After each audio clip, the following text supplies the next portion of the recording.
आइए महसूस करिए जिंदगी के ताप को, मैं चमारों की गली में ले चलूंगा आपको। जाति को लेकर कबीरदास ने बड़ी गहरी बात कही थी कि व्यक्ति की पहचान उसकी योग्यता से होनी चाहिए, मेहनत से होनी चाहिए। जाति में क्या रखा हुआ है?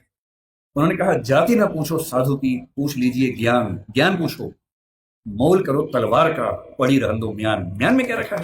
तलवार की कीमत है।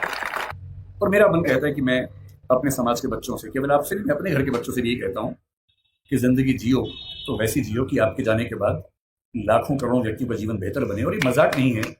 और मैं एक अंतिम एग्जाम्पल के बाद समाप्त करता हूँ। 1954 का एग्जाम्पल है। अमेरिका में जो स्थिति हमारी यहाँ दलित समाज की है, वो स्थिति अमेरिका में अश्वेतों की रही लंबे समय तक। हुआ क्या कि जब अमेरिका आजाद हुआ तो अमेरिका के संविधान में समानता की बात लिखी गई। जब समानता की बात लिखी गई तो दास लोगों ने विरोध किया कि अगर समानता है तो हम दास कैसे हैं। 90 साल लगे दास प्रथा को समाप्त करवाने में। अब्राहम लिंकन ने खत्म किया, अपना जीवन दे दिया। तो 1866 में दास प्रथा खत्म हो गई, लेकिन अभी भी अश्वेतों को अधिकार नहीं मिले। महिलाओं को वोटिंग राइट्स नहीं मिले अभी तक। अब महिलाओं और अश्वेतों के आंदोलन शुरू हुए कि हमें बराबरी चाहिए। और उसमें एक घटना, बड़ी रोचक घटना है, सुनिए क्या हुआ। 1950 के आसपास अश्वेतों का आंदोलन बड़ा प्रखर हो गया। उस समय डॉक्टर अम्बेडकर अपने जीवन के आखिरी दौर में थे, उन्होंने भी उस आंदोलन को देखा समझा। उसमें दो घटनाएं घटी। एक महिला थी रोजा पार्क्स। अमेरिका का नक्शा देखा हो तो उसमें एक राज्य है अलाबामा। अलाबामा में एक शहर है मोंटगोमरी, वहां का प्रसंग है।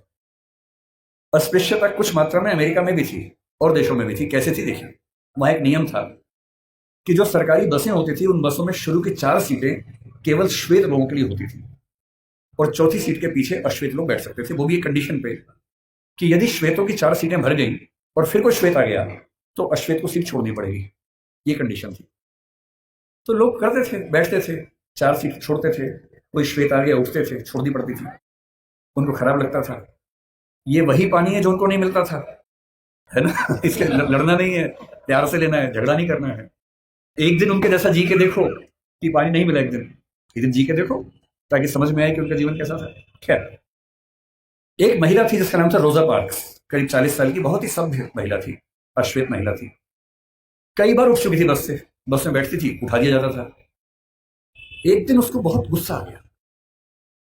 तो बस में बैठी थी 5वीं सीट पे, पहली 4 पे श्वेत लोग बैठे, कुछ लोग और आ गए। ड्राइवर जिसका नाम विलियम ब्लेक था, वो उठा और उसने कहा कि आप उठिए। 3-4 लोग थे अश्वेत, सब उठ गए। उसका उठने का मन नहीं हुआ। ड्राइवर ने फिर कहा कि उठना होगा। उसने कहा ऐसा कि मैं तो नहीं उठूंगी, जो करना कर लो। बस आगे नहीं बढ़ी। पुलिस आई। उस महिला का नाम रोजा पार्क्स था, कभी सर्च कीजिएगा, नेट पर पता लगेगा। उसे गिरफ्तार किया गया, जेल में डाला गया। पूरे अफ्रीका और पूरे अमेरिका के उस राज्य के अश्वेत, यहां तक कि मार्टिन लूथर किंग जूनियर जो उस समय काफी प्रसिद्ध नेता थे, वो भी इस आंदोलन में शामिल हो गए। सभी अश्वेत व्यक्तियों से निवेदन किया गया कि सरकारी बस में बैठना ही नहीं है। वो सरकारी बस से एक प्राइवेट बस कंपनी को ठेका मिला हुआ था, वो चला रही थी। अश्वेत समुदाय ने बड़ी गजब की एकता दिखाई। 20-20, 30-30 किलोमीटर दूर उनके घर थे, टैक्सी से आए। अश्वेत टैक्सी वालों ने बस के बराबर किराए में टैक्सियां चलाई, लेकिन बस में नहीं बैठे।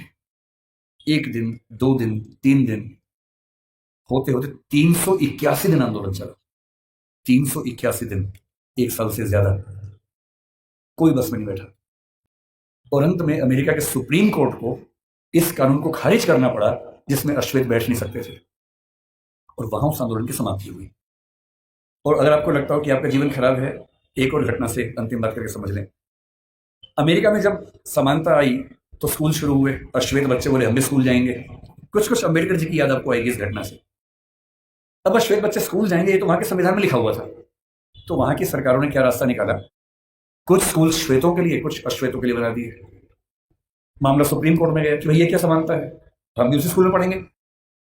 तो सुप्रीम कोर्ट ने फैसला दिया कि नहीं, समानता का मतलब सिर्फ इतना है कि आपको स्कूल मिलेगा, अच्छी गुणवत्ता का मिलेगा, लेकिन अगर अलग अलग स्कूल है तो इसमें कोई दिक्कत नहीं है। तो यह व्यवस्था ठीक है कि अश्वेतों का स्कूल अलग, श्वेतों का स्कूल अलग।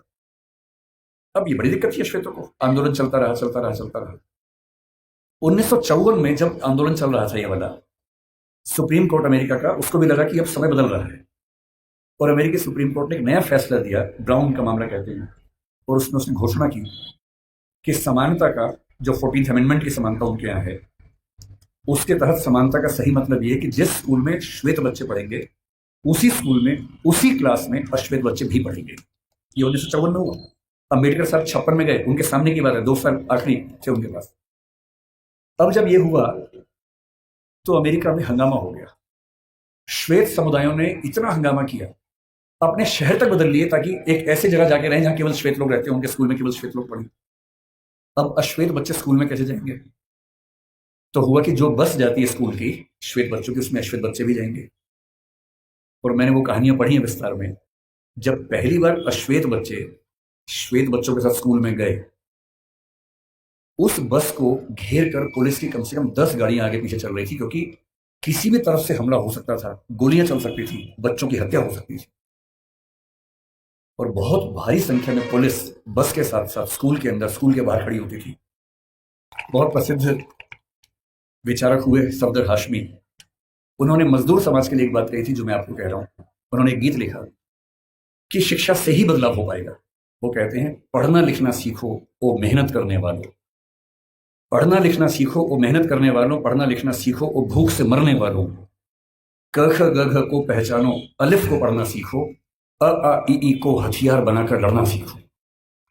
जो लड़ाई आप लड़ रहे हैं, उस लड़ाई में ना बंदूक चाहिए, ना तोप चाहिए, ना लाठी चाहिए, ना भाला चाहिए, डंडा नहीं चाहिए, किताब चाहिए, अक्षर चाहिए। और पढ़ना क्या है? हर चीज पढ़नी है। संविधान को घोट लेना है ताकि आपको पता रहे क्या अधिकार है। कानून को ठीक से पढ़ना है, सीआरपीसी आईपीसी को ठीक से पढ़ना है ताकि कोई आपके खिलाफ ज्यादती ना कर सके।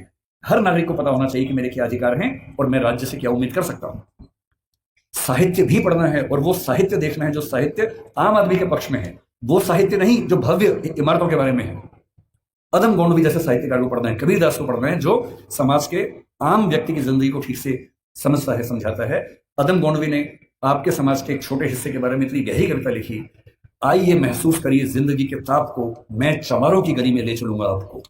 ऐसा साहित्य पढ़ना है जो साहित्य समाज के उन वर्गों के बारे में है जिन्होंने जिंदगी की तलखी को, बुराइयों को, संघर्षों को सबसे ज्यादा सहन किया है, उनको पढ़ना है। तकनीक को पढ़ना है। डॉक्टर साहब ने कहा था कि जो समाज विज्ञान नहीं पढ़ता, ज्योतिबा जी ने भी कहा था, जो समाज विज्ञान नहीं पढ़ता वो कभी आगे बढ़ ही नहीं सकता। विज्ञान पढ़िए, तकनीक पढ़िए, आर्टिफिशियल इंटेलिजेंस पढ़िए, जो भी नई चीजें हैं जिनसे भविष्य में विकास होगा, उन सब में पढ़ाई करनी है। और जितना पढ़ने के बाद आगे बढ़ेंगे, बस ध्यान रखना है, आगे सिर्फ आप नहीं बढ़े हैं, आपका समाज आपके साथ आगे बढ़े, ये आपकी नैतिक जिम्मेदारी है।